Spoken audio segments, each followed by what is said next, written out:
बहुत दिनों बाद द स्टोरी कैबिन एक नया हिस्सा लेकर वापस आया है।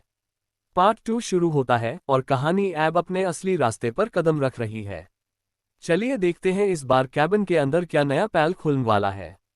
रोशनी गई स्टोन मार्केट। जब रोशनी फोन उठाती है तो दूसरी तरफ से उसकी मम्मी गुस्से से कहती है, तुम कहाँ गई हो, अभी वापस आओ, तुम्हारी वजह से तुम्हारी बहन के साथ क्या हुआ है तुम्हें कुछ अंदाजा भी है। ये बात सुनकर रोशनी उनसे कुछ पूछ पाती कि तभी वहां दूसरी तरफ से उसके पापा की आवाज सुनती है। उसके पापा कह रहे थे वह लड़की खुद को समझती क्या है। और तभी यामिनी की आवाज आती है। वह रोते हुए कह रही थी, पापा इसमें दीदी की कोई गलती नहीं है, मैंने तो उन्हें बोला था कि वह मेरे साथ चले मगर वह मेरे साथ गई नहीं, उन्हें कहा कि वह आ जाएगी, इस वजह से मैं भी कॉलेज चली गई।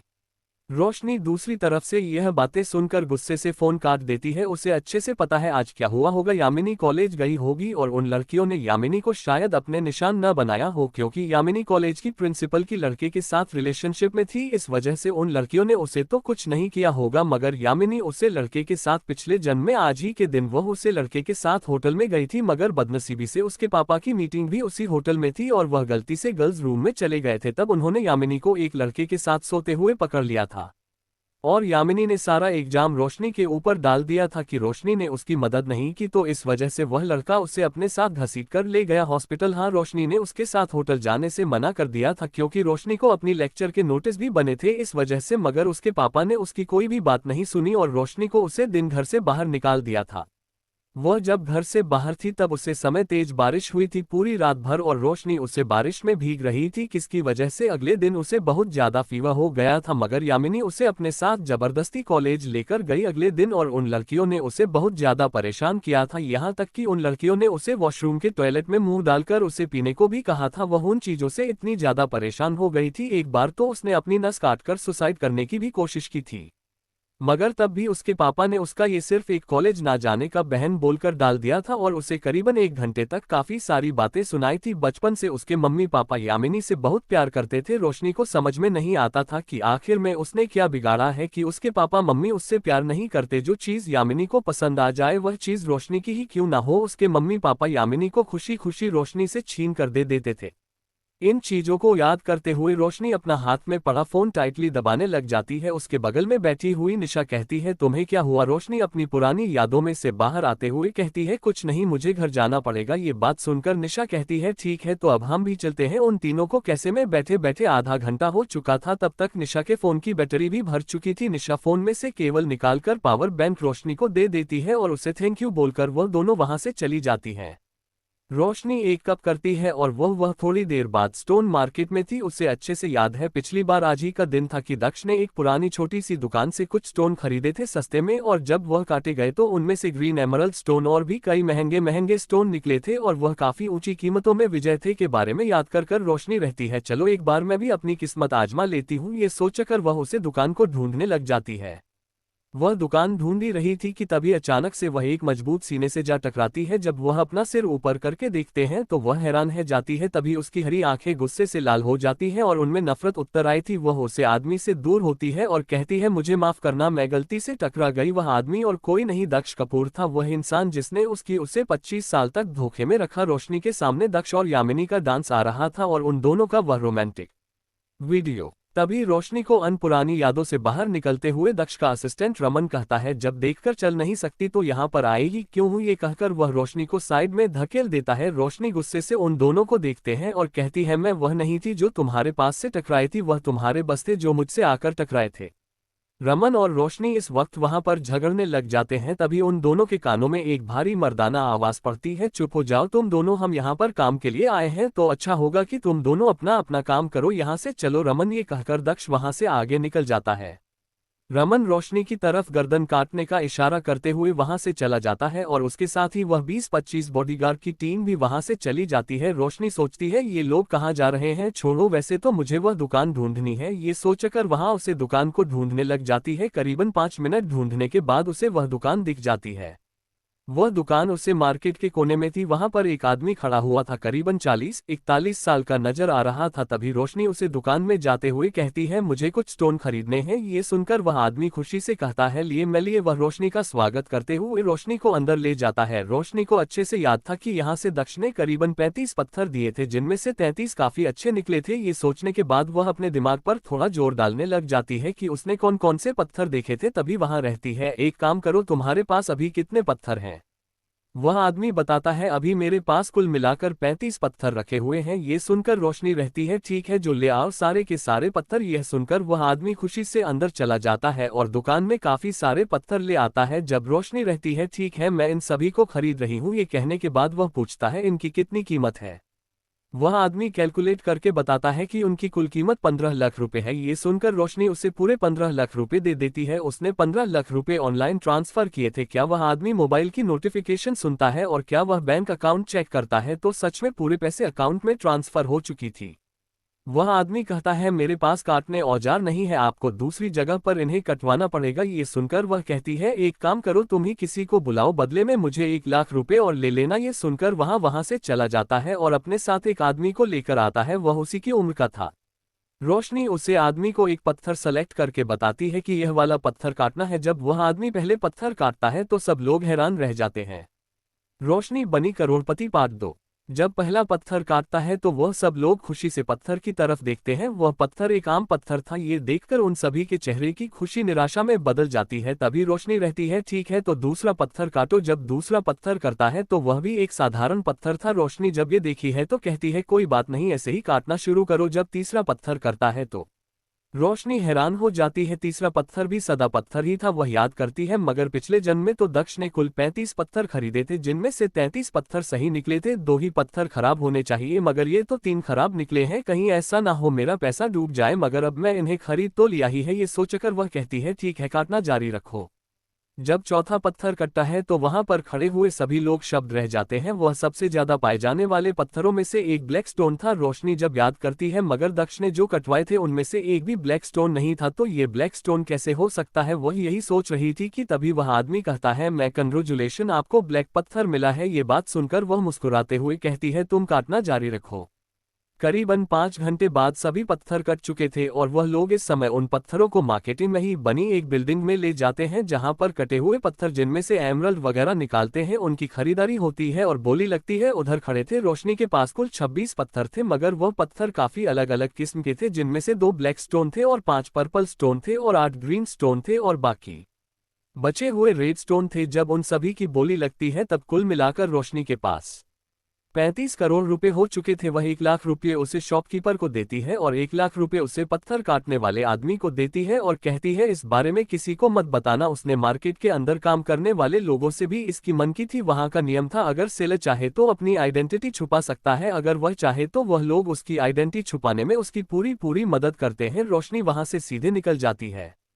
रोशनी को डर था कि कहीं कोई स्टोन मार्केट से उसका पीछा ना कर रहा हो और थोड़ी देर बाद उसका अंदाजा सही निकलता है। जब वह पीछे मुड़कर देखती है तो 3 लोग उसका पीछा कर रहे थे। वह चलते चलते एक सड़क पर आ गई थी। वह आदमी भी धीरे धीरे अपनी रफ्तार तेज करते जा रहे थे। रोशनी तभी वहां से सीधे भागने की कोशिश करती है। वह रोड के बिल्कुल बीचों बीच हो चुकी थी। भागते भागते तभी अचानक से एक ब्लैक रोल्स रॉयस उसको टक्कर मारने वाली ही थी कि तभी वह रुक जाती है। रोशनी डर के मारे बेहोश हो गई थी।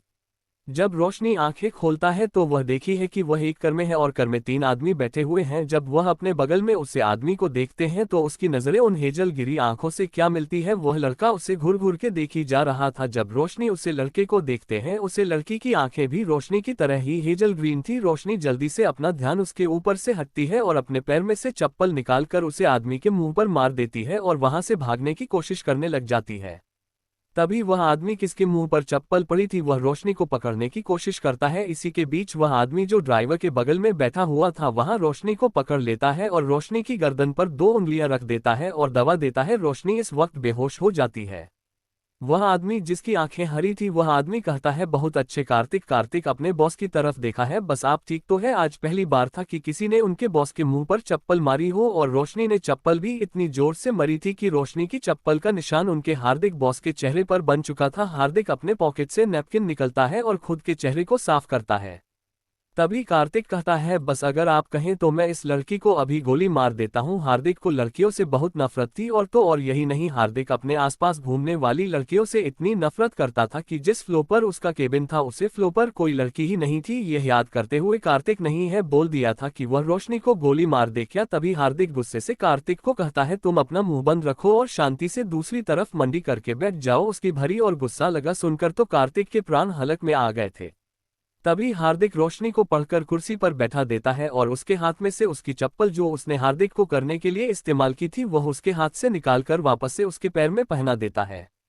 हार्दिक अपनी सीट पर बैठ जाता है और रोशनी को देखते हुए अपने ख्यालों में हो जाता है। वह रोशनी को एक तक नहर जा रहा था। जब कार्तिक रियरव्यू मिरर से अपने बॉस की इन हरकतों को देखा है तो वहां तो बिल्कुल ही शौक रह जाता है। उसके लिए तो हार्दिक का किसी लड़की को छूना तो दूर की बात, वह लड़कियों को देखकर इतनी जिन करता था कि कुछ कहा ही नहीं जा सकता। मगर आज इस लड़की को देखकर वहां पहले तो उसे लड़की को जो उसकी गाड़ी के सामने आकर बेहोश हो गई और फिर जब होश में आए तो सर को चप्पल मार दी। यही झटका काफी नहीं था कार्तिक के लिए कि अब उसका बॉस उसे लड़की को ऐसे दूर दूर के देख रहा था। तभी कार्तिक के कानों में आवाज पड़ती है। हार्दिक कहता है एक काम करो, इसमें सीधे अस्पताल लेकर चलो। ये सुनकर हार्दिक कहता है यही तो सोचूं मैं, आखिर में यह नर्क का रक्षा किसी के ऊपर मेहरबान कैसे हो सकता है, आ गए ना अपनी औकात पर। यह सोचते हुए वह ड्राइवर से बोलता है जल्दी गाड़ी को अस्पताल लेकर चलो। ये बोलने के बाद वहां मनी ही मन में सोचता है आज तो ये लड़की गई, लगता है कि बस आज इस लड़की के टुकड़े टुकड़े करके अपने पेट को खिला देंगे। रोशनी खागा 56 भोग। कार्तिक सोचता है आज तो ये लड़की मरी। करीबन आधे घंटे बाद वह लोग हॉस्पिटल संजीवनी के सामने थे। इस समय हार्दिक की गोद में रोशनी बेहोश थी। हार्दिक का असिस्टेंट कार्तिक उसके पीछे पीछे चलते हुए वह दोनों हॉस्पिटल में चले जाते हैं। तभी हार्दिक रोशनी को एक विप वार्ड में ले जाता है। वह वीआईपी वार्ड ब्लैक रंग का था, उसमें एक किंग साइज बेड रखा हुआ था। कार्तिक रोशनी को उसे किंग साइज बेड के ऊपर लेटर देता है और कार्तिक से कहता है जाकर डॉक्टर प्रतीक को बुलाकर लेकर। कार्तिक वहां से ऐसे भागता है जैसे कि उसके पीछे कोई राक्षस पड़ा हो और करीबन 2 मिनट बाद वहां पर कार्तिक के साथ एक लड़का खड़ा था जिसने ड्रीम ग्लासेस चश्मा पहने हुए थे और ऊपर से डॉक्टर का वाइट को डाला हुआ था। उसके गले में टेलीस्कोप लटका हुआ था। वह लड़का अंदर आते हुए कहता है अब तुम किसको करने के लिए यहाँ ले आए हो। ये बात सुनकर हार्दिक कहता है तुम इसे चेक करो, इसे क्या हुआ है, यह मेरी गाड़ी के सामने आ गई थी और बेहोश हो गई। यह सुनकर प्रतीक कहता है तुम तो इसकी ऐसी चिंता कर रहे हो जैसे कि है तुम्हारी गर्लफ्रेंड हो। ये बात सुनकर हार्दिक गुस्से से उसे कहता है मैंने कहा ना तुम इसको चेक करो। ये बात सुनकर प्रतीक रोशनी को चेक करता है और थोड़ी देर बाद हार्दिक को बताता है ये बस बहुत ज्यादा टेंशन लेने की वजह से बेहोश हुई है। ये बात सुनकर हार्दिक कमरे के अंदर पड़ी हुई एक टेबल के ऊपर जाकर बैठ जाता है और कहता है वैसे तुम्हारा काम कैसा चल रहा है। ये बात सुनकर प्रतीक कहता है कैसा चल रहा होगा, सब ठीक चल रहा है। वैसे तुम ये बताओ क्या ये लड़की तुम्हारी गर्लफ्रेंड है जो तुम इस लड़की को ऐसे उठाकर लेकर आ रहे हो, या तुम्हें इस लड़की से लव एंड फर्स्ट साइट हो गया है। ये बात सुनकर हार्दिक मुस्कुराते हुए कहता है तुम इसे छोड़ो, ये बताओ तुम्हारी गर्लफ्रेंड का क्या हुआ।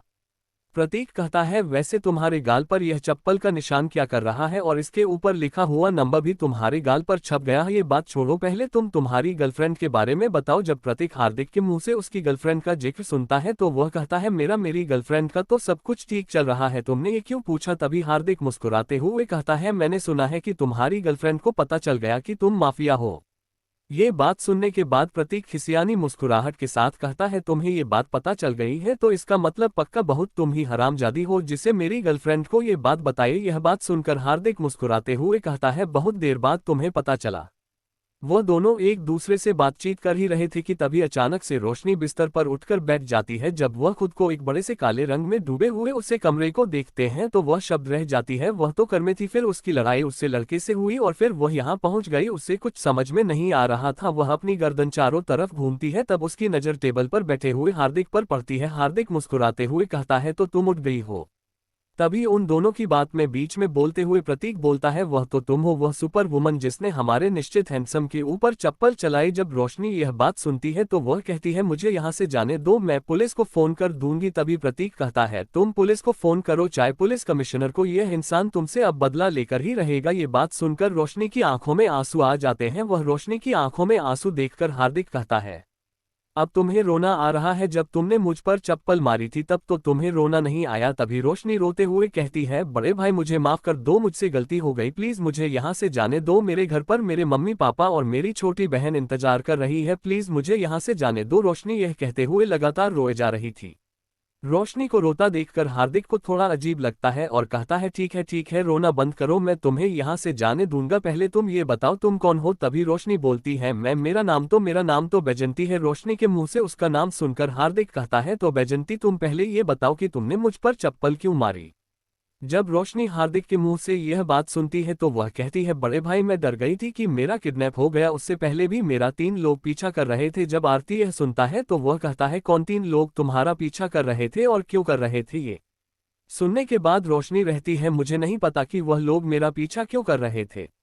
तभी रोशनी के पेट में से गुदगुदाने की आवाज आने लग जाती है। रोशनी जब ये गुड़गुड़ाहट की आवाज सुनती है तो वह अपने हाथ को अपने पेट पर रख देती है। तभी हार्दिक मुस्कुराते हुए कहता है क्या तुम्हें भूख लग रही है। ये बात सुनकर रोशनी अपनी गर्दन नाम हिला देती है। तभी हार्दिक कहता है कोई बात नहीं, मैं तुम्हें खाने के लिए रेस्टोरेंट ले चलता हूँ। ये कहकर वहां रोशनी को अपने साथ चलने को कहता है। रोशनी को तो बस कैसे भी हार्दिक से पीछे छुड़ाना था। वह सोचती है जैसे ही मौका मिलेगा वह रेस्टोरेंट से भाग जाएगी। यह सोचते हुए वह हार्दिक के पीछे पीछे जा रही थी। हार्दिक, कार्तिक, प्रतीक और रोशनी चारों प्रतीक की गाड़ी में बैठ जाते हैं। प्रतीक कार ड्राइव करते हुए कहता है वैसे तुम क्या खाना पसंद करोगी वैजंती। जब रोशनी प्रतीक के मुंह से वैजंती नाम सुनती है तो वह थोड़ी देर के लिए तो उसे ढूंढती है और फिर उसे याद आता है कि यह नाम तो उसने ही उसे अस्पताल में बताया था। तभी वह कहती है मैं कुछ भी खा लूंगी, मुझे ज्यादा कुछ पसंद नहीं है। क्या खाने के बाद वह वापस से चुपचाप बैठ जाती है। रोशनी अपने दिमाग में ही सोचती है ये नाम थोड़ा अजीब है। ये नाम असल में उसने कलर्स पर आने वाले शो बैरिस्टर बाबू की लीड रोल में जो एड्रेस थी उसने भी रखा था फर्जी आइडेंटिटी के लिए, इस वजह से उसने यही नाम याद आया तो उसने भी यही नाम बता दिया। करीबन 20 मिनट ड्राइविंग करने के बाद प्रतीक कहता है चलो हम लोग पहुंच गए। यह बात सुनकर जब रोशनी गाड़ी से बाहर निकालकर और रेस्टोरेंट को देखते हैं तो वह हैरानी से कहती है क्या हम लोग यहां पर खाना खाएंगे। ये रेस्टोरेंट उसने अक्सर टीवी पर देखा है और इस रेस्टोरेंट के ऊपर कई सारी बातें भी उसने इंटरनेट पर पढ़ी है। इस रेस्टोरेंट में खाना खाने के लिए इंसान को पहले से ही बुकिंग करनी पड़ती थी, करीबन 1 महीने पहले से, और उनके यहाँ का खाना वर्ल्ड के टॉप बुक बनाते हैं। यह अपने मन में सोचती हुए रोशनी उन तीनों के पीछे पीछे चली जाती है। तभी प्रतीक उन लोगों को सीधे ही एक टॉप फ्लोर के विप रूम में ले आया था। जब रोशनी उसे कमरे में जाती है तो वह उसे कमरे की डेकोरेशन देखकर हैरानी के साथ रहती है। इसमें खाने के लिए 1 महीने पहले, क्या मैं तो 100 साल पहले ही बुकिंग कर डालूं। तभी प्रतीक कहता है क्या तुमने कुछ कहा। तभी रोशनी अपनी गर्दन नामे हिला देती है। उन लोगों को आए हुए मुश्किल से 1 मिनट ही हुआ होगा कि इतनी देर में सर्वेंट अंदर आ जाते हैं। करीबन आधे घंटे बाद सारी टिकट टेबल पर रखने के बाद वह सर्विस वहां से चले जाते हैं। रोशनी अपने सामने बहुत सारा खान देखी है जिसके अंदर काफी सारे अलग अलग डिशेज थी। तभी हार्दिक कहता है मुझे नहीं पता था कि तुम क्या खाती हो, इस वजह से मैं सभी खाने को ऑर्डर कर दिया। ये सुनकर रोशनी हैरानी से हार्दिक को देखते हैं और फिर खाने की तरफ देखती है। वह खाना करीबन 56 डिश थी उसमें, शायद ये सोचते हुए वह हैरानी से हार्दिक को देखते तो कभी खाने को ऐसे करीबन 20 बार हार्दिक और खाने को घूरते देखकर हार्दिक कहता है क्या तुम्हें खाना नहीं खाना। इसका जवाब रोशनी दे पार्टी की उससे पहले ही उसका पेट गुदगुदा कर आवाज दे देता है। गुड़गुड़ बनाने की आवाज सुनकर हार्दिक कहता है देखो तुम्हारे पेट को बहुत भूख लगी हुई है, तुम पहले खाना खा लो। रोशनी यह बात सुनकर अपनी प्लेट को सीधा करती है और उसमें थोड़ा थोड़ा खाना रखने लग जाती है। आखिर क्यों कर रहा है हार्दिक रोशनी की केयर? क्या हार्दिक को हो गया है रोशनी से प्यार? क्यों बताया हार्दिक ने प्रतीक की गर्लफ्रेंड को कि प्रतीक एक माफिया है? जाने के लिए पढ़ते रहिए द रिटर्न। रोशनी ने की चोरी। रोशनी अपने सामने इतना सारा खाना देखकर उसे खाने के ऊपर टूट पड़ी थी। प्रतीक रोशनी को ऐसे खाता देखकर हार्दिक को इशारों में कुछ बोलने की कोशिश कर रहा था, मगर हार्दिक प्रतीक के ऊपर कोई ध्यान नहीं देता और रोशनी को ऐसे खाते हुए देखने लग जाता है। तभी कार्तिक कहता है सर आपको भी खाना खा लेना चाहिए। ये कहने के बाद कार्तिक हार्दिक के लिए प्लेट में खाना रखने लग जाता है और खाने को हार्दिक के सामने रख देता है।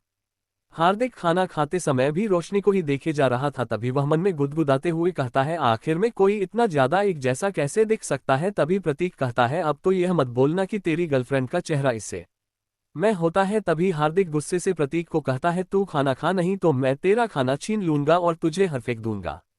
जब प्रतीक ये बात सुनता है तो वह हार्दिक से कहता है तू दिन पर दिन बहुत ज्यादा निर्धन होता जा रहा है। ये कहने के बाद वह खाने में लग जाता है। उन लोगों का खाना हो चुका था। तभी हार्दिक बोलता है तो मुझे तुम्हारे घर का एड्रेस बताओ, मैं तुम्हें तुम्हारे घर पर छोड़ देता हूँ। वह लोग इस समय करके अंदर बैठे हुए थे। तभी रोशनी रहती है नहीं मेरा घर ज्यादा दूर नहीं है, मैं खुद चली जाऊंगी। जब हार्दिक ये बात सुनता है तो वह रोशनी से कहता है नहीं मैं तुम्हें छोड़ दूंगा। जब हार्दिक ये बोलता है उसी का फोन रिंग होने लग जाता है। हार्दिक फोन को उठाकर कान पर लगता है तो दूसरी तरफ की आवाज सुनकर बहुत टेंशन में आ जाता है। तभी वह थोड़ी देर बाद फोन रखने के बाद कहता है, एक काम करो, ठीक है तुम चली जाओ। ये बात सुनती है तो उसकी तो खुशी का कोई ठिकाना ही नहीं था। बहुत जल्दी से गेट होती है और गाड़ी में से कूदकर बाहर निकल जाती है और जल्दबाजी में भागते हुए वहां से निकल जाती है। वह अपनी पर्स को टंगे हुए ऐसे भाग गई थी कैसे कि अभी अभी उसने हथौड़ी से सच लगे हो कि कौन जीतेगा।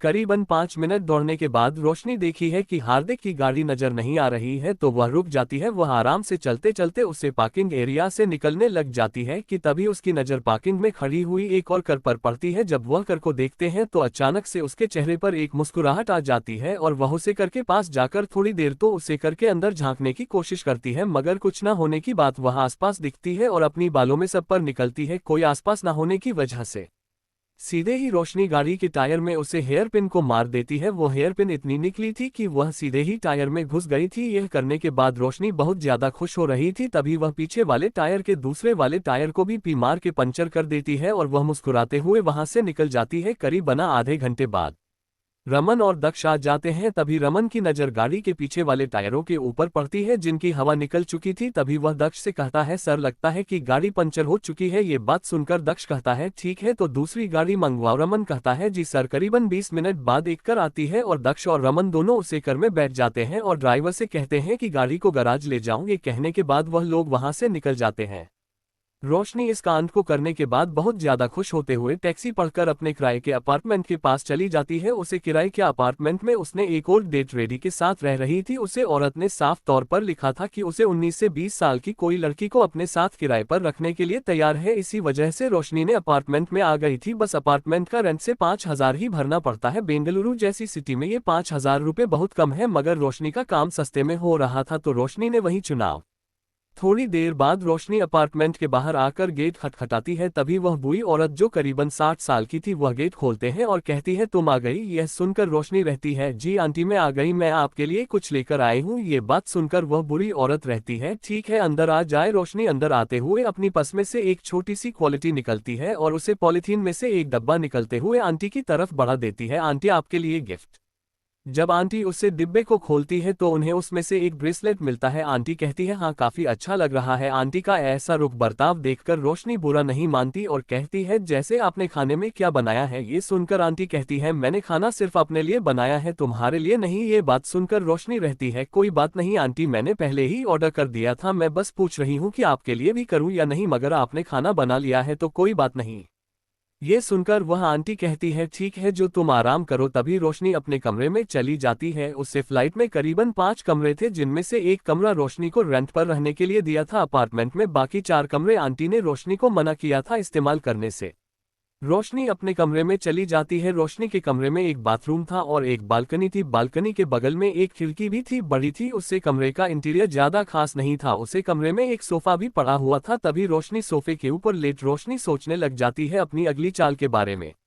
मरी हुई चिड़िया। रोशनी सोफे पर लेटे लेटे सोच रही थी कि इस जिंदगी में थोड़ी चीज अलग तरीके से हो रही है। पहले वह 35 पत्थर जो उसने सोचे थे मगर उससे थोड़ा अलग ही था। पिछले जन्म में दक्ष को उन पत्थरों से इतना ज्यादा कोई फायदा नहीं हुआ था। वह मुश्किल से 10 करोड़ ही होंगे और उसे तो उन पैसों से दुगनी नहीं तिगुनी कीमत मिली है। ये सोचते हुए वह सोफे पर बैठ जाती है।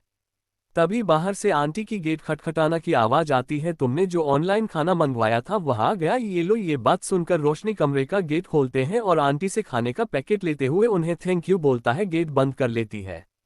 रोशनी ने पाव भाजी मंगवाई थी। जब पैकेट खोलते हैं तो उसमें 8 पाव थे और 2 लोगों की करीबन सब्जी। हाँ रोशनी ने आंटी के लिए भी मंगवाई थी, मगर आंटी ने जब ये कहा कि उन्होंने खाना बनाया है तो उसने यह बात छुपा ली थी। वह सोचती है इससे अच्छा है कि मैं ही खा लेती हूँ, प्रेगनेंसी तो अच्छा ही है। ये सोचकर वह पाव भाजी खाने लग जाती है। उसे पाव भाजी, मटर पनीर, आलू के पराठे, इंडियन खाना उसे बहुत पसंद था, मगर घर पर गुप्ता मेंशन में कभी भी उसके पसंद का खाना नहीं बनता था। उसे अक्सर महसूस होता था कि उसके मम्मी पापा उससे ज्यादा यामिनी को प्यार करते हैं। तभी रोशनी अपने दिमाग झटकती है और कहती है, अब मैं उन लोगों को छोड़ाई हूं तो कोई जरूरत नहीं है मुझे उन लोगों के बारे में सोने की। और यामिनी, मैं तुमसे तो अपना बदला लेकर ही रहूंगी। तुमने पिछले जन्म में मेरी जिंदगी नर्क बनाने में कोई कसर नहीं छोड़ी थी, मगर अब नहीं। ये सोचते हुए वह अपने हाथ में पड़े हुए पांव में बाजी लगाते हुए खाने को खत्म करती है। वह सारी कचरे को बटोरती है और डस्टबिन में डाल देती है। तबीयत अचानक से उसके फोन की अलार्म बजने लग जाती है। वह तुरंत उसे अलार्म को बंद करती है और देखते हैं अपने लैपटॉप में जिसको वह घर से उठा लाई थी। उसके पिछले जन्म के मुताबिक उसने उन शेयर्स को खरीदा था जो कुछ ही समय में रॉकेट की तरह आसमान छुए थे और अब बारी थी उन सभी स्टॉक को बेचने की। रोशनी तभी उन सभी स्टॉक को भेज देती है। उससे भी उसे 20 करोड़ का मुनाफा हुआ था। उसने स्टोन मार्केट से आने के बाद ही उन शेयर्स को 15 करोड़ की लागत में खरीदा था और अब उसे 5 करोड़ का फायदा भी हुआ था। ये सोचते हुए वह खुश होते हुए कहती है, अब तो ज्यादा टेंशन लेने की बात ही नहीं है। मेरे पास भविष्य के पूरे 25 साल है जो मुझे अच्छे से पता है। ये सोचते हुए वह खुशी से अपने लैपटॉप को बंद करती है और बिस्तर पर लेट जाती है। अभी करीबन रात की 12 बजे बज रहे थे मगर रोशनी इतनी ज्यादा खुश थी कि उसे खुशी में नींद ही नहीं आ रही थी। वह तभी अपने कमरे का गेट खोलते हैं और किचन में पानी पीने के लिए निकल जाती है। जब वह अपनी जग में भर लेती है और अपने कमरे में ले जाने के लिए कॉरिडोर से होती है जा रही थी कि तभी अचानक से उसे आंटी के कमरे में से कुछ अजीब सी आवाज आती हुई सुनाई देती है। मगर रोशनी इस चीज पर ध्यान न देते हुए अपने कमरे में चली जाती है। वह पानी पीकर फिर से सो जाती है। करीबन आधे घंटे बाद रोशनी को नींद आ गई थी। अगली सुबह जब रोशनी की आंखें खुलती है तभी अचानक से उसकी नाक में अजीब सी बदबू जाती है। वह बदबू खून की थी। रोशनी की नाक बहुत ज्यादा सम्मेलन थी जिससे कि उसे अक्सर खून की बदबू जो अक्सर लोग को सुनने में दिक्कत होती है वह रोशनी को बहुत अच्छे से महसूस हो जाती है। तभी रोशनी अचानक से ख्याल आता है कहीं आंटी को कुछ हो तो नहीं गया। वह सीधे गेट खोलते हैं और बड़ी में और देखते हैं कि आंटी इस समय किचन में फ्रिज के अंदर कुछ रख रही थी। तभी रोशनी रहती है और बताए, आंटी जी आप कैसी हैं? आंटी जी कहती है, हाँ मैं ठीक हूँ, क्या तुम्हें चाय पीना है? ये बात सुनकर रोशनी रहती है, नहीं मैं काफी पीऊंगा। तो आंटी जी कहती है, ठीक है मैं तुम्हारे लिए कॉफी बना देता हूँ। रोशनी आंटी जी के पास ही बैठी थी। तभी आंटी जी कहती है, एक काम करो बाहर से दूध का पैकेट आओ। ये सुनकर रोशनी रहती है, ठीक है आप काफी बनाया, मैं दूध का पैकेट लेकर आता हूँ। ये कहकर रोशनी अपनी स्लीपर पहनती है और वहां से चली जाती है। करीबन 20 मिनट बाद रोशनी आंटी के पास आती है और उन्हें दूध का पैकेट देते हुए कहती है, ये लीजिए आंटी दूध का पैकेट। आंटी कहती है, ये तुम्हारी कॉफी भी बन गई है। ये सुनकर रोशनी अपनी कॉफी लेती है और अपने कमरे में जाने लग जाती है। तभी आंटी कहती है, तुम अंदर क्यों जा रही हो, मेरे साथ ही बैठ जाओ। ये बात सुनकर रोशनी कहती है, ठीक है आंटी बस मैं अपना फोन लेकर आता हूँ। पता नहीं रोशनी को आंटी से क्यों बहुत अजीब सी वाइफ आई हुई महसूस हो रही थी। ये सोचते हुए वह कहती है, आंटी मैं अपना फोन लेकर आता हूँ। तभी आंटी कहती है, ठीक है। जब रोशनी कमरे में जाती है तो गेट बंद कर देती है और अपना फोन लेने के लिए सोफे की तरह बढ़ती है। तभी उसकी नज़र बालकनी में बैठी हुई चिड़िया पर पड़ती है जो उसकी फैक्ट्री हुई कुछ छोटी छोटी ब्रेड चुन रही थी। तभी रोशनी बालकनी में चली जाती है और इस वक्त उसकी चाय का कप गलती से चिड़िया के पीने वाले पानी में गिर जाता है जिसकी वजह से पूरी कॉफी पानी में भूल गई थी। तभी रोशनी परेशान होती है रहती है, अगर यह बात मैंने आंटी को बताई तो आंटी तो मुझे जान से मार डालेंगे। यह बात सोचते हुए वह सीधे ही वहां से आंटी के पास भाग जाती है। आंटी देखी है कि रोशनी ने अपनी कॉफी पी ली है तो आंटी कहती है, तुमने कॉफी तो पी लेना। तो रोशनी कहती, हाँ आंटी मैं कॉफी पी ली है, आप चिंता मत कीजिए। ये कहते हुए वह कप को सिंक में ले जाकर धोने लग जाती है और कप को उसकी जगह पर रख देती है। तभी वह कहती है, तो आंटी मैं अपने कमरे में जा रही हूँ। ये कहकर वह अपने कमरे में चली जाती है। रोशनी सोफे पर जाकर लेट गई थी। तभी अचानक से बाहर मौसम खराब होने लग जाता है। रोशनी सुबह सुबह इतना खराब मौसम देखकर सोचती है कि वह बालकनी को बंद कर देती है, नहीं तो कहीं ऐसा ना हो बारिश हो और पूरा पानी अंदर आ जाए। ये सोचकर जब वह बालकनी में जाती है तो वह देखी है चिड़िया के पीने के लिए जो पानी रखा था उसे पानी के अंदर गलती से उसकी काफी गिर गई थी और खुल गई थी। तब रोशनी ने जल्दबाजी में चिड़िया का पीने वाला पानी बदल नहीं था। तभी वह देखी है कि चिड़िया के पीने वाले पानी के आसपास काफी सारी चिड़िया मरी हुई पड़ी है तो वहां हैरान रह जाती है। उसे लगता है कि शायद यह मौसम खराब होने की वजह से इन्हें या तो किसी बड़े चीज या पक्षी वगैरह नहीं पंजा मार दिया होगा, इस वजह से यह मर गई है। शायद कोई और दिक्कत होगी, यह सोचिए वह उसे चीज को नजरअंदाज कर देती है और बालकनी की खिड़की वगैरह बंद करके वह कमरे में आ जाती है। बाहर आंटी को महसूस होता है कि रोशनी के कमरे में बहुत ज्यादा शांति है तो वह चुपचाप आराम से रोशनी के कमरे का गेट खोल है और देखते हैं कि रोशनी बिस्तर पर लेटी हुई है, उसकी आंखें बंद है। तभी आंटी मुस्कुराते हुए रोशनी के पास आ जाती है। तब अचानक से रोशनी अपनी आंखें खोल देती है। रोशनी मौत को चुके तक से वापस आ गई। आंटी रोशनी को सोता हुआ देखकर रोशनी के पास जाती है। तभी अचानक से रोशनी अपनी आंखें खोल देती है। आंटी रोशनी को ऐसे आंखों बोलता देखकर हैरान हो ठीक रहती है, क्या तुम सो नहीं रही?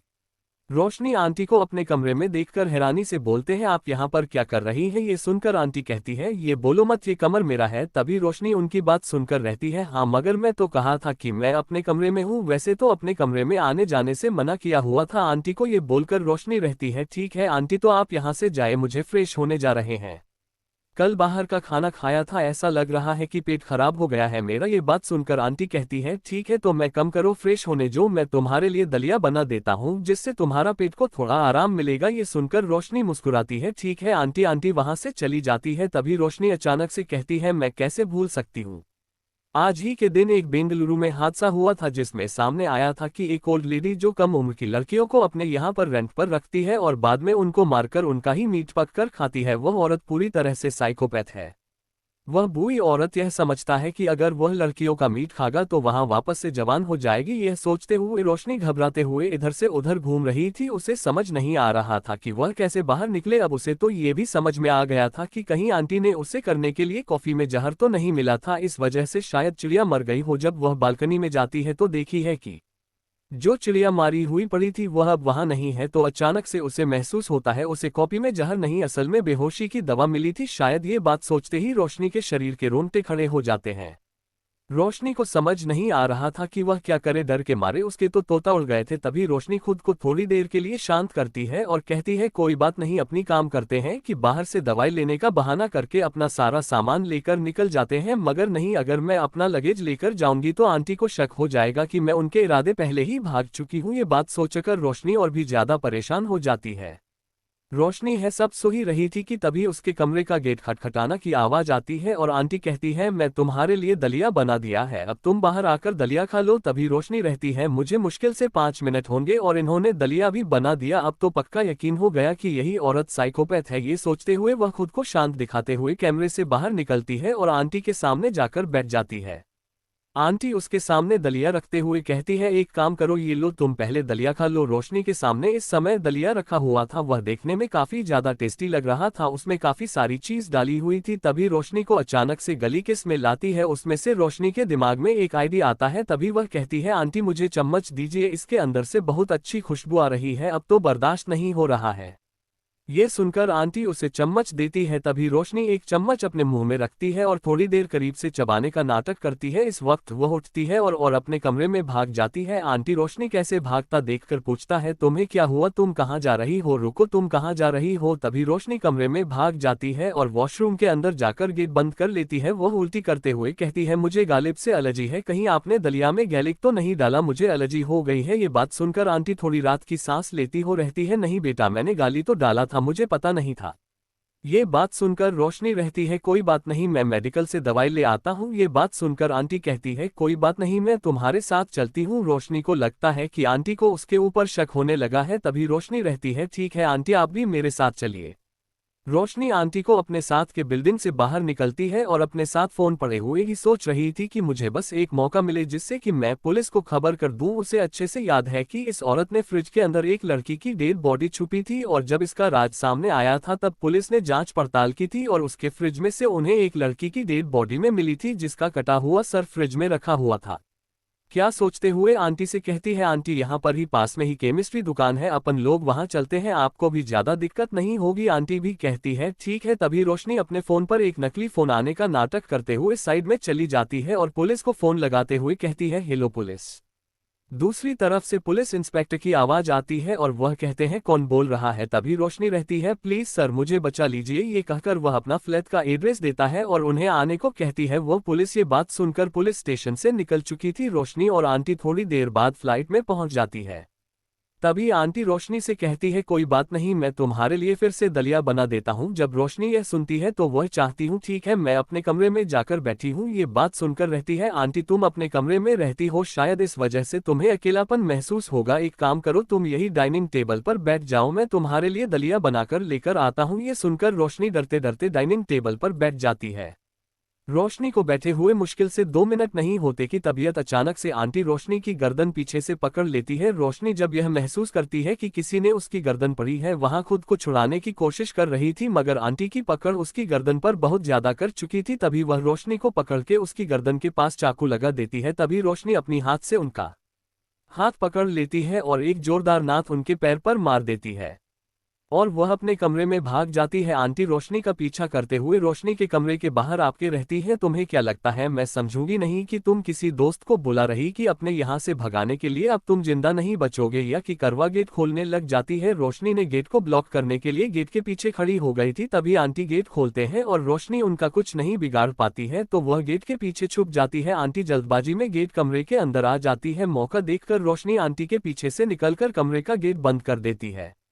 अब रोशनी कमरे के बाहर थी और आंटी कमरे के अंदर थी, तभी रोशनी कमरे के गेट पर खड़ी हुई थी। आंटी अंदर से रोशनी को गेट खोलने को कह रही थी और रोशनी इस समय गेट को पड़ी हुई खड़ी थी। रोशनी को समझ नहीं आ रहा था कि वह क्या करे। वह अच्छा कर भी कुछ नहीं कर सकती थी, ना इस गेट में सेट करनी थी कि वह कुंडी लगा देना ही इसके अंदर लगाने वाली चाबी उसके पास थी। यह सोच ही रही थी कि तबीयत अचानक से लाइट की बेल बजती है। तभी रोशनी भागते हुए सीधे ही फ्लैट के डोर के पास पहुंच जाती है और जल्दबाजी में गेट खोलने लग जाती है। उसे महसूस होता है कि गेट असल में लॉक है और अब आंटी ने कमरे का गेट भी खोल लिया था। तभी रोशनी दरवाजा से को पीट पीट के हेल्प हेल्प चलाए लग जाती है।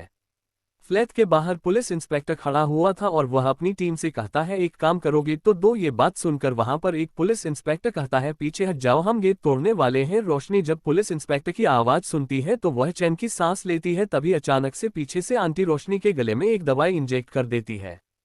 तभी वह गेट तोड़ने वाला आदमी गेट तोड़ने वाला था कि इतनी देर में आंटी गेट खोल देती है। आंटी कहती है क्या है? तभी रोशनी जिसे आंटी ने गेट के पीछे छुपाया हुआ था वह गेट के बाहर निकालकर इस पुलिस इंस्पेक्टर के ऊपर कूद जाती है और अपनी बेहोशी हुई आवाज में रहती है फ्रिज चेक करो, वह औरत मुझे मार डालेगी, फ्रिज चेक करो। ये कहते हो यही वह बेहोश हो जाती है।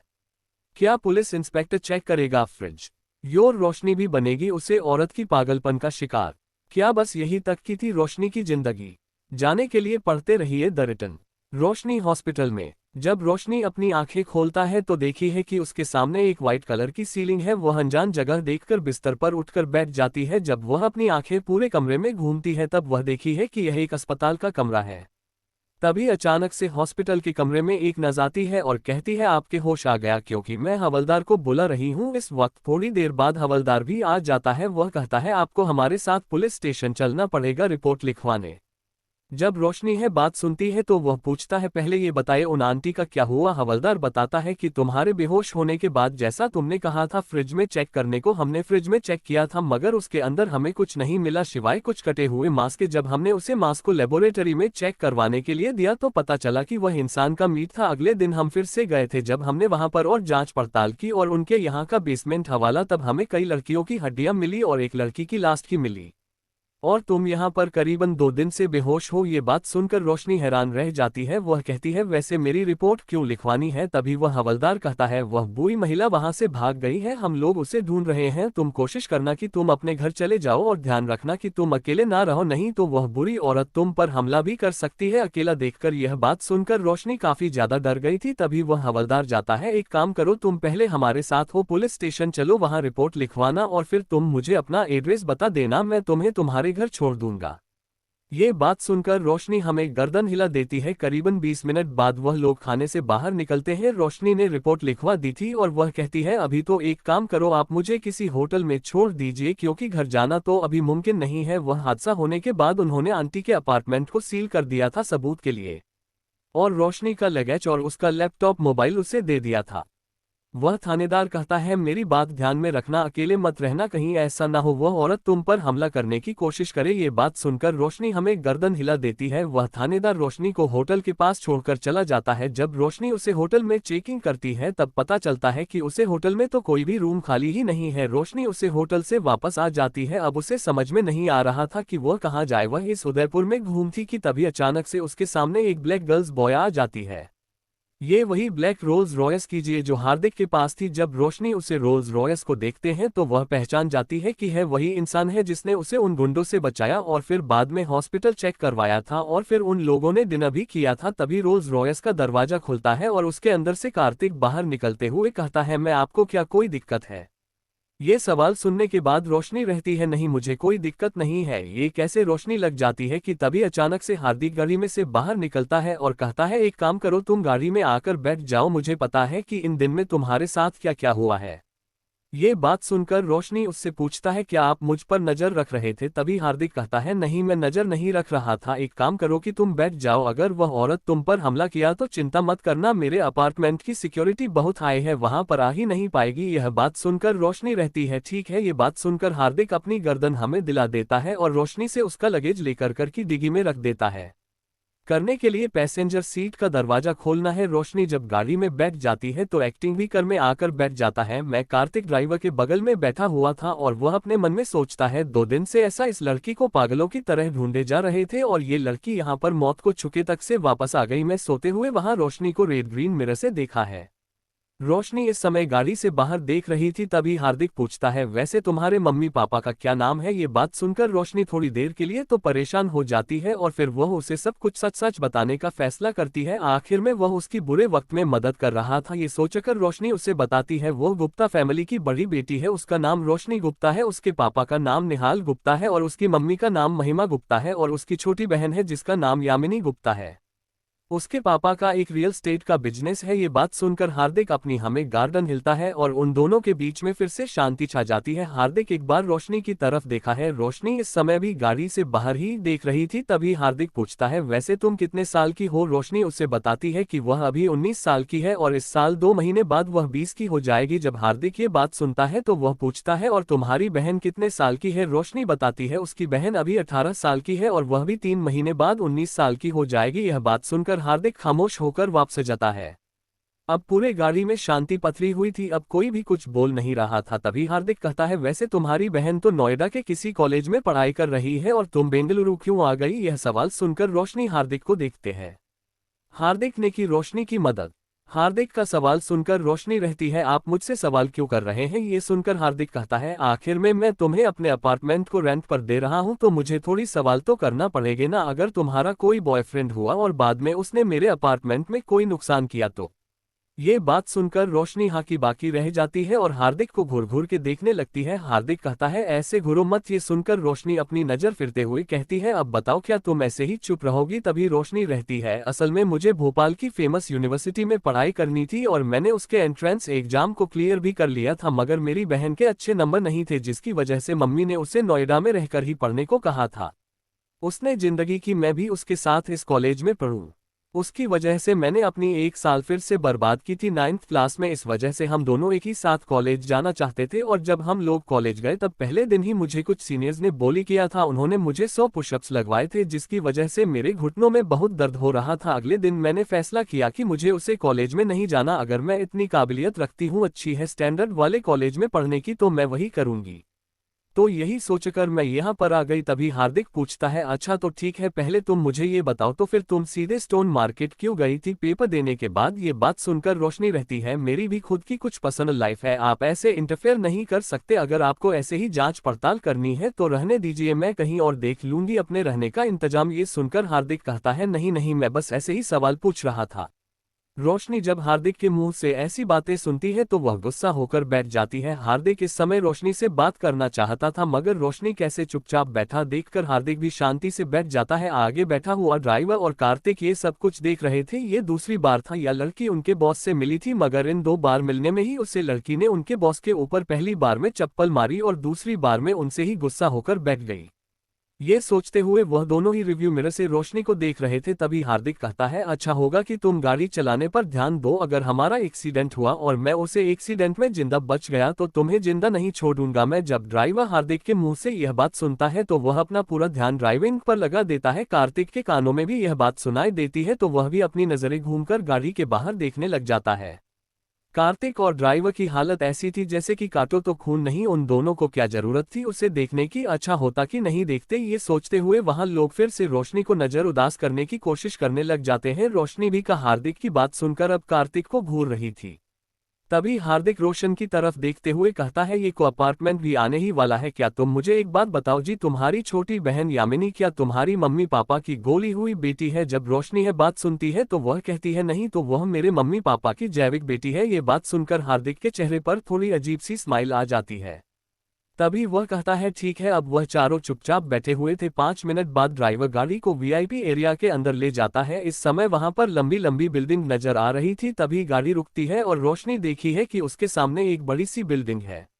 ये वह बिल्डिंग है जो उसने पिछले जन्म में उसकी बहन यामिनी भी इस बिल्डिंग में एक फ्लैट खरीदने के बारे में बोल रही थी, मगर वह खरीद नहीं पाई थी क्योंकि उसे फ्लैट की कीमत करोड़ से ज्यादा ऊपर जा चुकी थी। इस वजह से यामिनी को वह फ्लैट नहीं मिल पाया था। ये सोचते हुए ही वह गाड़ी में से उतर जाती है। रोशनी को ऐसे कहीं खोया हुआ देखकर हार्दिक कहता है, लगता है कि तुम्हें इस बिल्डिंग के बारे में शायद कुछ पता है। ये बात सुनकर रोशनी रहती है, मैंने सुना था कि इस बिल्डिंग की फ्लैट करोड़ से भी ज्यादा ऊपर की कीमत रखते हैं। ये बात सुनकर हार्दिक मुस्कुराते हुए कहता है, नहीं, वह सब उपाय है और कुछ नहीं। ये बोलकर वह रोशनी के लगेज बैग को देखा है जिसके ऊपर डोरेमोन बना हुआ था। तभी हार्दिक कहता है, लगता है कि तुम्हें कार्टून्स बहुत पसंद है। तभी रोशनी रहती है, नहीं, ऐसी बात नहीं है, मेरे पास एक यही अच्छा बैग था, इस वजह से मैं इसे ही ले लिया। ये सुनकर हार्दिक कहता है, ठीक है। कार्तिक को उसे बैग को उठाने में थोड़ा अजीब लग रहा था। रोशनी जब भी उससे बात करती थी तब वह अपनी आंखें नीचे कर लेती थी। वह अभी भी उससे बात आंखें नीचे करके ही कर रही थी क्योंकि जब भी उसकी आंख से मिलती थी तो वह बहुत ज्यादा ऑकवर्ड हो जाती थी। इस समय हार्दिक आगे चल रहा था और रोशनी के पीछे चल रही थी। रोशनी के पीछे कार्तिक चल रहा था। वह तीनों लिफ्ट के पास पहुंच जाते हैं और कार्तिक 7th फ्लोर का बटन दबा देता है। अभी वह तीनों लिफ्ट में खड़े हुए थे। करीबन 5 मिनट बाद लिफ्ट 7th फ्लोर पर पहुंच जाती है। तभी हार्दिक आगे निकलता है और रोशनी उसके पीछे निकलती है। रोशनी के पीछे पीछे कार्तिक निकलता है। करीबन 5 से गर्म चने के बाद वह लोग एक गेट के सामने आकर रुकते हैं। तभी कार्तिक अपने बैग से एक चाबी निकलता है और उसे फ्लैट के गेट में लगा देता है। थोड़ी देर में वह गेट अनलॉक हो जाता है।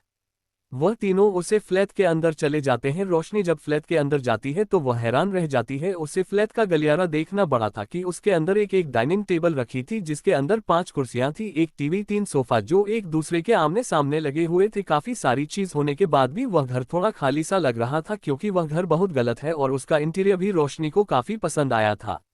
वहां पूरा घर घूमते घूमते हार्दिक से एक सवाल पूछता है। हार्दिक जब रोशनी के मुंह से ऐसे सवाल सुनता है तो वह हैरानी से रोशनी को देखने लग जाता है। आखिर में क्या सवाल किया है रोशनी ने हार्दिक से? क्यों हार्दिक सवाल सुनकर हीरोइन रहेगी? जाने के लिए पढ़ते रहिए द रिटर्न। रोशनी के ऊपर हमला। रोशनी घूमते घूमते पूरा अपार्टमेंट देख रही थी। हार्दिक से कहती है, मुझे लगता है कि आप मुझे अडॉप्ट करने का सोच रहे हैं। ये सुनकर हार्दिक हैरानी से कहता है, मैं तुम्हें अडॉप्ट क्यों करूंगा, मेरे पास संभालने के लिए पहले से ही एक बच्चा है। ये सुनकर रोशनी पूछता है, अच्छा आपके बच्चे का क्या नाम है, वह लड़का है कि लड़की? यह सुनकर कार्तिक कहता है, मुझे नहीं पता है, तो क्या आपकी वाइफ प्रेग्नेंट है? ये सुनकर हार्दिक अपनी गर्दन हमें खिला देता है। कार्तिक जब हार्दिक के मुंह से यह बात सुनता है तो वह मन ही मन में सोचता है, सर की वाइफ है और मुझे पता भी नहीं है, और अब तो सर पापा भी बनने वाले हैं, इसके बारे में मुझे नहीं पता। मैं उनका असिस्टेंट हूँ, दिन रात उनके पीछे साइन की तरह रहता हूँ, तो मुझे इन चीजों के बारे में कैसे नहीं पता। ये सोच सोच के कार्तिक परेशान हुए जा रहा था। तभी हार्दिक रोशनी से कहता है, मेरी वाइफ अभी 8 मंथ प्रेगनेंसी में है। ये सुनकर रोशनी रहती है, कंग्रेचुलेशंस एडवांस में। ये सुनकर हार्दिक मुस्कुराते हुए कहता है, कोई बात नहीं। हार्दिक अपनी पर्सनल लाइफ और प्रोफेशनल लाइफ दोनों को अलग अलग रखना था, इस वजह से कार्तिक को ना उसकी फैमिली मैटर के बारे में ज्यादा कुछ पता था और ना ही उसे हार्दिक की वाइफ के बारे में ज्यादा कुछ पता था। तभी हार्दिक कहता है, एक काम करो, तुम आराम करो, मैं थोड़ी देर बाद आता हूँ। यहाँ पर दूसरे तरफ जो फ्लाइट है वह मेरा है, अगर तुम्हें कोई चीज की जरूरत पड़े तो डाउनलोड कर सकती हो। ये बात सुनकर रोशनी हमें गार्डन मिला देती है और हार्दिक और कार्तिक दोनों ही वहां से निकल जाते हैं। रोशनी पूरे घर को देखते देखते हैरानी से कहती है, यह अपार्टमेंट तो काफी बड़ा है, और वह सीधी ही अपने कमरे को देखने चली जाती है। उसका कमरा काफी बड़ा था। उधर एक बालकनी थी और बालकनी में एक झूला भी रखा हुआ था। रोशनी बालकनी को देखकर वॉशरूम में जाती है तो वॉशरूम में एक टब था और कुछ दोस्त थी जिनमें सामान रखे हुए थे। रोशनी अनुभव बंद करके जल्दी से डाइनिंग रूम की तरफ भाग जाती है। डाइनिंग रूम और दोनों एक ही थे। रोशनी डाइनिंग टेबल को देखकर सीधे किचन में घुस जाती है। किचन में इस समय उसे भूख भी लग रही थी तो वह फ्रिज बोलती है तो देखी है कि फ्रिज में काफी सारी चीज है। तभी वहां फ्रिज में से एक से निकलती है और खाने लग जाती है। वह खाते खाते किचन से बाहर निकलती है और लॉन्च में बैठ जाती है। वह टीवी चालू करती है और देखने लग जाती है। रोशनी को अंदाजा भी नहीं था कि उसके पीछे ऐसी चीज है जो अगर भड़क गई तो एक ही बाय में उसका खत्म कर सकती है। इन सभी चीजों से बेखबर होकर रोशनी टीवी को देख रही थी। तब यह अचानक से रोशनी को कुछ याद आता है। उसने हार्दिक से रेंट की तो बात की ही नहीं। ये सोचकर रोशनी रहती है, मैं अभी जाकर बात करती हूँ। तभी वह सोचती है, रहने दो, अभी तो वैसे भी गया है, अपनी वाइफ के साथ बिजी होगा। वह सोते हुए वहां वापस से बैठ जाती है। रोशनी को सेब खाने के बाद अब प्यास लग रही थी। वह जैसे ही उठती है तो उसका पर एक नर्म चीज से टकराता है। उसे महसूस होता है कि यह काफी नर्म है। तभी वह सोचती है कि यह कार्पेट होगा शायद। उसे चीज को नजरअंदाज करते हुए वह वापस से रोशनी किचन में से पानी लेकर आती है और वह पानी पी ही रही थी कि तबीयत अचानक से उसकी नजरें कोच के पीछे लेते हुए एक जानवर पर पड़ती है। वह हैरानी से उसे देखते हैं। वह कुछ समझ पाती कि तभी वह जानवर पलट जाता है। वह एक भेड़िया था जिसका रंग थोड़ा ग्रे और व्हाइट रंग के थे। उसके बाल उसमें थोड़ा ब्लैक रंग भी था। रोशनी के हाथ से पानी का गिलास छूट जाता है और फर्श पर गिर जाता है। रोशनी डरते धड़क पीछे मुड़ती है और पानी की कोशिश करती है कि तभी अचानक से वह भेड़िया रोशनी के ऊपर कूद जाता है। रोशनी इस समय उससे भेड़िया के नीचे तभी हुई थी और वह भेड़िया रोशनी के कान के ऊपर दहाड़ रहा था। रोशनी काफी ज्यादा डर गई थी। तबीयत अचानक से अपार्टमेंट का दरवाजा खुलता है और हार्दिक वहां पर खड़ा हुआ था। इस समय हार्दिक कैजुअल ब्लैक शर्ट और ब्लैक पजामे में था। तभी वह कहता है लॉबी वापस आओ। जब रोशनी हार्दिक की आवाज सुनती है तो वह की तरफ हिल पर चिल्लाने लग जाती है। वह भेड़िया आर्थिक को देखकर आरती की तरह भाग जाता है। तभी हार्दिक उसे वीडियो के इस दिल को चलते हुए कहता है रूबी तुम्हें ऐसे किसी को डराया नहीं चाहिए। यह बात सुनकर वह भेड़िया हार्दिक के ऊपर लिपट जाता है और अपनी अजीब अजीब सी आवाज निकल रहा था। रोशनी जब उसे भेड़िया को ऐसी अजीब बरकत करते देखती है तो वह मन ही मन में रहती है वह पागल बुरी औरत मुझे बाद में मारेगी। सबसे पहले तो इस इंसान का भेड़िया ही मुझे मार डालेगा। ये बात सोचते हुए ही वह उत्तर बैठ जाती है। तभी हार्दिक रोशनी के पास आती है। कहता है मुझे माफ करना रूबी ने शायद तुम्हें डरा दिया होगा। जब वह हार्दिक के मुंह से उसे वीडियो का नाम सुनती है तो वह कहती है तो यह एक फीमेल है। ये बात सुनकर हार्दिक मुस्कुराते हुए कहता है रूबी यहाँ पर आओ। तभी रूबी हार्दिक के पास आ जाती है। हार्दिक कहता है ये फ्रेंडली है तो मुझे हाथ लगा सकते हो। जब रोशनी है सुनती है तो वह कहती है नहीं मुझे इससे बहुत डर लग रहा है। तभी वह भेड़िया रोशनी के ऊपर पहुंच जाती है और रोशनी को सैलानी लग जाती है। उसे खुद से ऐसे रगड़ते हुए देखकर रोशनी कहती है ये कहीं मुझे काट ना खाए। ये बात सुनकर वह भेड़िया रोशनी के मुंह को चाटने लग जाती है। तभी हार्दिक कहता है बस बस वह तुम्हारे साथ फ्रेंडली हो गई है अब कोई देने की बात नहीं है। ये बात सुनकर रोशनी कार्तिक से कहती है प्लीज इससे मुझसे दूर हटो। आर्थिक रोशनी के पास से रूबी को दूर करता है। तभी हार्दिक कहता है हार्दिक की बात सुनकर रोशनी से झुमकती है। हार्दिक का क्या रिश्ता है रोशनी से। रोशनी जब हार्दिक के मुंह से जब ये सुनती है कि बेंगलुरु में ऑक्शन हॉल में हार्दिक रोशनी को अपने साथ लेकर जाना चाहता है तो रोशनी बहुत ज्यादा खुश हो जाती है। उसे याद था कि पिछले जन्म में दक्ष ने जाने अनजाने में एक एरिया खरीदा था जो जंगल के पास था और जब उसके अंदर खुदाई हुई तो उधर गोल्ड माइन पाई गई थी। रोशनी को याद आता है तो वह हार्दिक के साथ जाने के लिए खुशी खुशी मान जाती है। जब आर्थिक रोशनी को इतनी आसानी से मानता हुआ देखा है तो वह कहता है वैसे तो तुम मुझसे 10 सवाल कर लेती मगर तुमने पहली बार में कैसे मान गई। जब रोशनी हार्दिक का ये सवाल सुनती है तो रोशनी रहती है मुझे भी अब बिजनेस करना है तो उसके लिए जान पहचान बढ़ानी पड़ेगी इसलिए मैं तुम्हारे साथ चलने का सोच रही हूँ। तभी हार्दिक कहता है तुम्हें पता है मैं कौन हूं। तभी रोशनी को याद आता है उसने तो हार्दिक से उसके बारे में पूछा ही नहीं। बस उसे यह पता है कि उसका नाम हार्दिक है और उसकी वाइफ है और उसकी वाइफ भी प्रेग्नेंट है। उसे बस उसकी जिंदगी के नीचे बस यही दो बातें पता थी।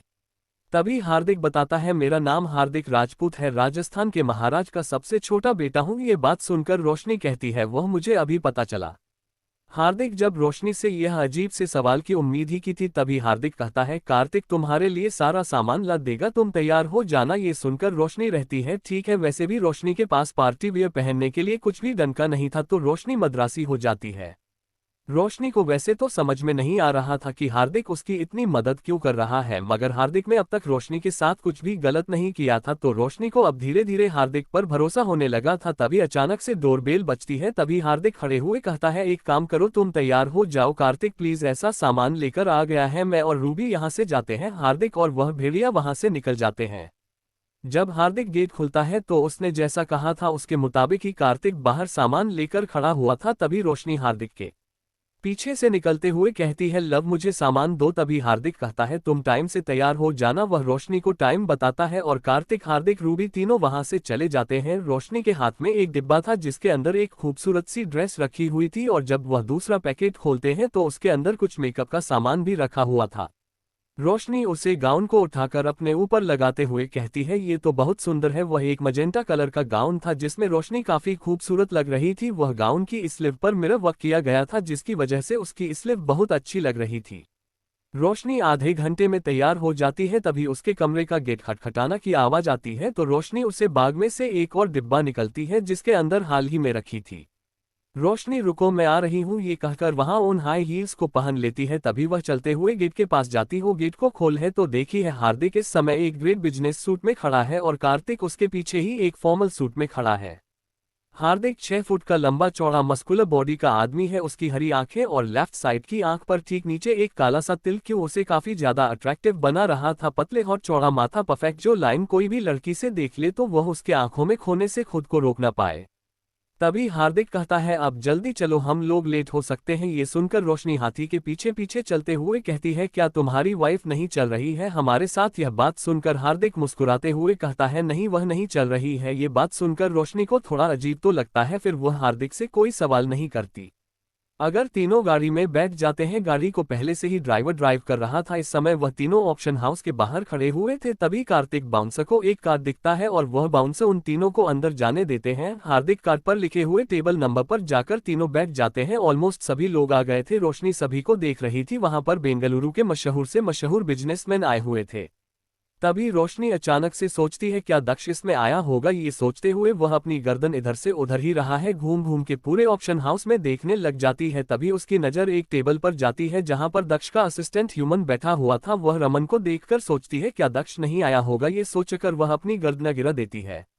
उसका दिल नहीं मानता तो फिर वह एक और बार पलट कर देती है तो उसकी नजरें दो बुरी आंखों से टकरा जाती है। इस समय दक्ष रोशनी की तरफ ही देख रहा था। जैसे ही दक्ष और रोशनी का आई कांटेक्ट बनता है तभी रोशनी अपनी गर्दन से लेती है। रोशनी अपना मुंह छुपाने की कोशिश कर रही थी। इस हरकत को हार्दिक नोटिस कर लेता है और वह पूछता है तुम्हें क्या हुआ। ये कहते हुए वहां रोशनी के काफी पास आ गया था। तभी रोशनी कहती है कुछ नहीं और वह फिर से अपना मुंह छुपाने लग जाती है। दूर खड़ा हुआ दक्ष ऐसे खुद से नजर फिरते हुए देखा है तो उसे बहुत अजीब लगता है। तभी वहां रमन से पूछता है मिस्टर कपूर के साथ ये लड़की क्या कर रही है। तभी रमन भी रोशनी की तरफ देखते हुए कहता है हाँ सर ये तो वही लड़की है जो स्टोन मार्केट में टकराई थी। यह बात सुनकर दक्ष रमन को घूरते हुए कहता है ये तो मुझे भी पता है। तुम पहले ये बताओ इस लड़की का मिस्टर राजपूत से क्या लेना देना है। आखिर क्या रिश्ता है हार्दिक का रोशनी के साथ। यह सवाल करते हुए दक्ष रमन की तरफ देख रहा था। तभी रमन कहता है सर मुझे नहीं पता मैंने जांच पड़ताल करवाई थी कि यह लड़की नोएडा में रहने वाले गुप्ता फैमिली की बड़ी बेटी है जिसके साथ आपके दादाजी ने आपकी शादी तय की थी। यह बात सुनकर दक्ष कहता है ठीक है। कुछ देर में ऑप्शन शुरू हो जाता है। ये था पार्ट 2। कहानी ऐप बस गर्म हो रही है और आगे का हिस्सा और भी ज्यादा इंटरेस्टिंग होने वाला है। मिलते हैं नेक्स्ट एपिसोड में द स्टोरी कैबिन के साथ।